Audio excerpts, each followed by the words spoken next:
Okay, so I decided to do a video to explain more on what I meant when I said last night. I felt like um, having Paul, my daughter's friend, I mentioned that came down, having them there saved our lives, mine and my daughter's. So yesterday, after he had an interview with the lady who was a friend of Terry Hunt Tool, I mentioned all that before.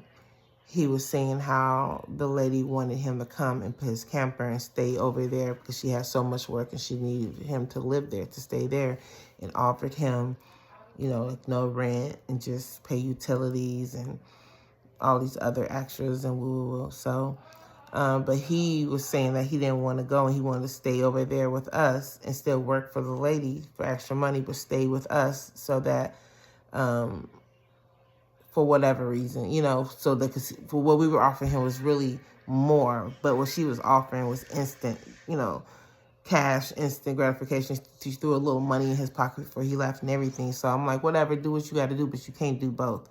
And he's just like, why? I'm like, you know what? In fact, we'll talk about this later. Let's just, whatever. You're right here now. You're here. It's the weekend. You're going to do whatever you're going to do anyway. You got my blessing for whatever that means because I already know you're going to do what you're going to do anyway.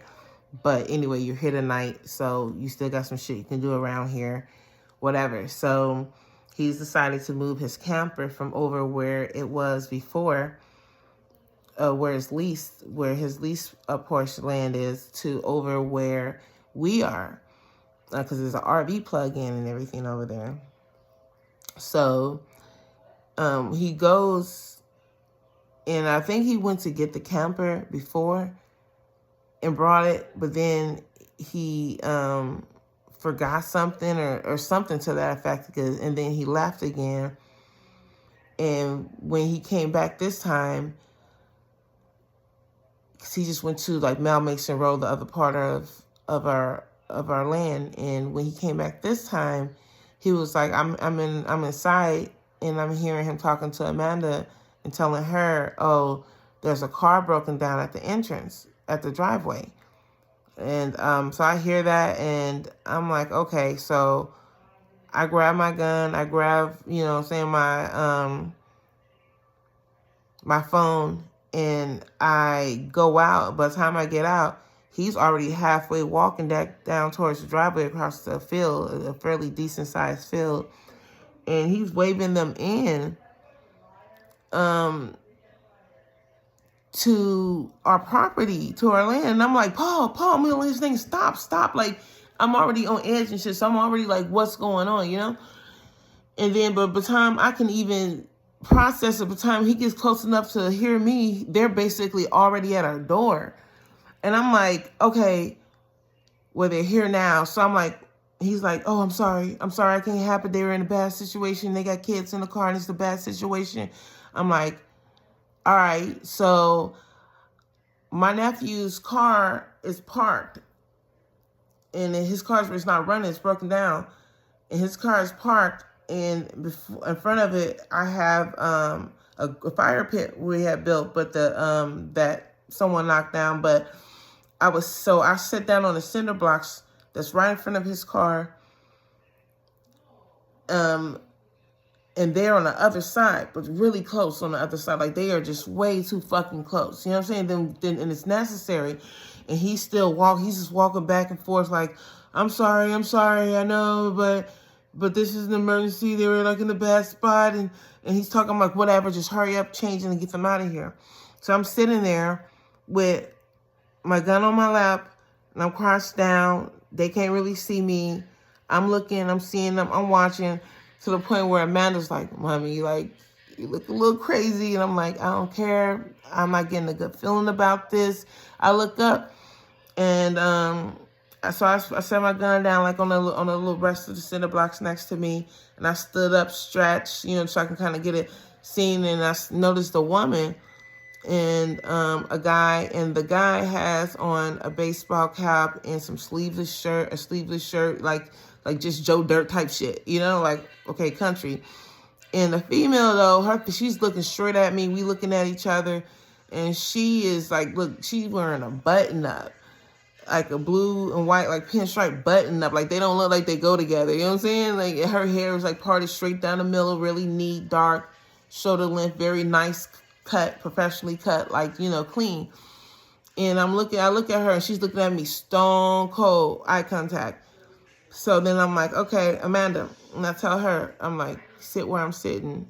You know, I already got the gun cocked, everything. And I'm like, so then I walk over to the window. As I walk over, she rolls it down. I'm like, yeah, how you guys doing? You okay? She's like, yeah, we're good. We're fine. And I was like, can I get you some water? And she's like, yeah. She looks at him. She's like, yeah. He's like, yeah, we'll take some bottled water if you got it. I'm like, yeah, I'll see what I can do. And I go in, I give him some bottled water. I grab 3 bottles of water because keep in mind, he said there were kids in the car. No, they're out there and there's kids in the car. It's a bad situation. So as I'm talking to her in the car and I'm asking her if okay, I'm low key. I'm looking at her and peeping her, taking her in, but I'm also noticing like just peeping in the scenery, like in general. I don't hear no kids. I don't see no kids. I guess I see a car seat back there or something back there, but it's dark. The car's clean. Doesn't look like there's any kid toys or Cheetos or bottles or sippy cups or nothing going on, nothing babyish or that would indicate in any way there's any kids in the car or around. You know, they really wanted me to get away from the car. So I was like, yeah, water's fine. Okay, hurry up, roll up the window. So I get the water and I'm coming back out. But when I'm coming out, I don't really see nobody in the car. So I'm thinking I see them on the side, because the dude Paul had his truck pulled behind their car. So he gets his truck and pulled behind their car and he's trying to fix their tire.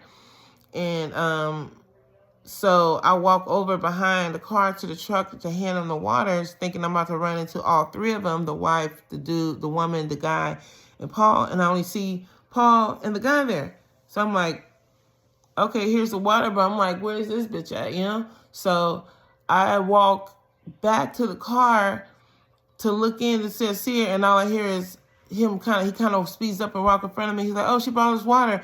And I just don't know. It was just confused because it was dark, and then I'm also like really kind of low-key period, like I'm watching behind me or whatever, but Amanda come out, and then I see her, and she's by the passenger door.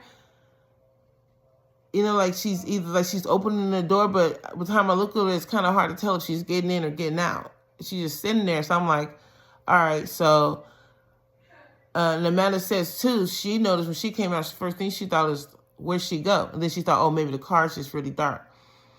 So then I go back over there behind the bricks. I'm sitting there, and I'm calling Amanda up, and Paul's over there fixing the car, and she doesn't get out, and he's standing there like he don't know how to fix the car, and Paul's doing all of it. And I'm like, okay, there's no way you don't know how to fix the tire, you know? And from what I'm understanding from what he's saying, Paul pulls up when they was out there and like, are y'all okay? And they're like, we're fine. Our car just broke down. We out here with the kids and we're just waiting for it. And he's like, oh, I could change that tire for you. And they're like, no, it's fine. We don't want to get hit. And he insisted that they wasn't planning on pulling in. They wasn't planning on doing all that. But he was just like, you know, he's like, no, come on, let me help you, you know, and took it upon himself. So they even look kind of uncomfortable. She looks definitely like uncomfortable, like what the fuck. She looks damn near mad, like irritated as fuck. You know what I'm saying? And the guy, he's just playing it off like, yeah, appreciate it, and watching Paul fix it. And then he ended up calling some girl on the phone, like, I want to introduce you to somebody. And Paul was talking to some girl, like, oh, hi, my name is Paul. I'm like, so I'm back there, I'm just listening. I got my shit between my legs. And I'm like, okay. So he said he had some problem with it. He asked me to unplug my sensor when I plug my light for the house so they can use it. I'm like, nah, I don't got no extra cords, boo, boo, boo. So they figure it out, get him out of there. He gets them out of there, you know, not quick enough. But after that, I'm like just taking in the whole thing. And that shit was just eerie to me, you know. And I had a sick feeling from the moment that he said somebody's car broke down out there. You know, and what I conclude of the whole situation is, one, They wasn't expecting him to be there. He was supposed to took that job and took that lady. He was supposed to jump at that offer because she offered him such a sweetheart deal. And she got horses and animals, and it'll be fun, and he gets to play with horses, and the work isn't that much, and stuff he likes to do, and he'll be, paid $15 an hour plus meals, and his only responsibility out of all this would be paying some, small utilities. He was supposed to take that shit, jump on it, like after them niggas, and I'm out, But he, being a young dude, and from what I can make of being around him for the last week and a half, 2 weeks, is that the reason he left home and everything is because he likes his freedom.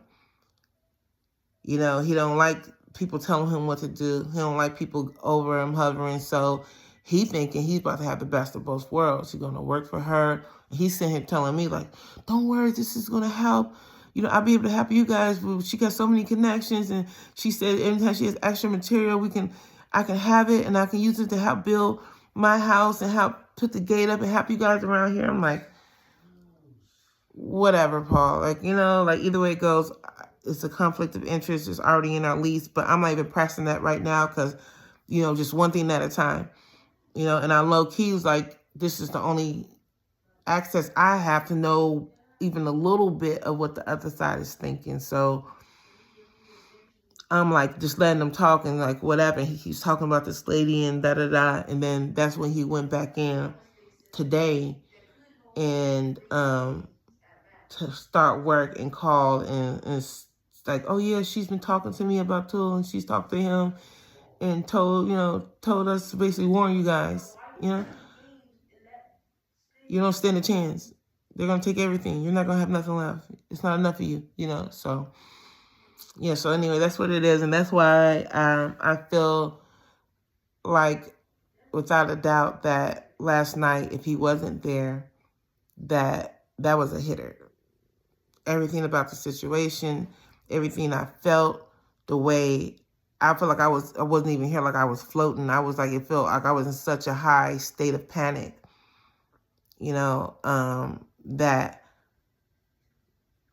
all I could think of was they're going to hurt my beautiful baby girl because my daughter's not there with me. My son wasn't there when my daughter was there. All I could think of is how young she is and how I promised her something, if she stays with me, if she came back with me and that it was going to get her killed, So, again, that's why I didn't stay there tonight. But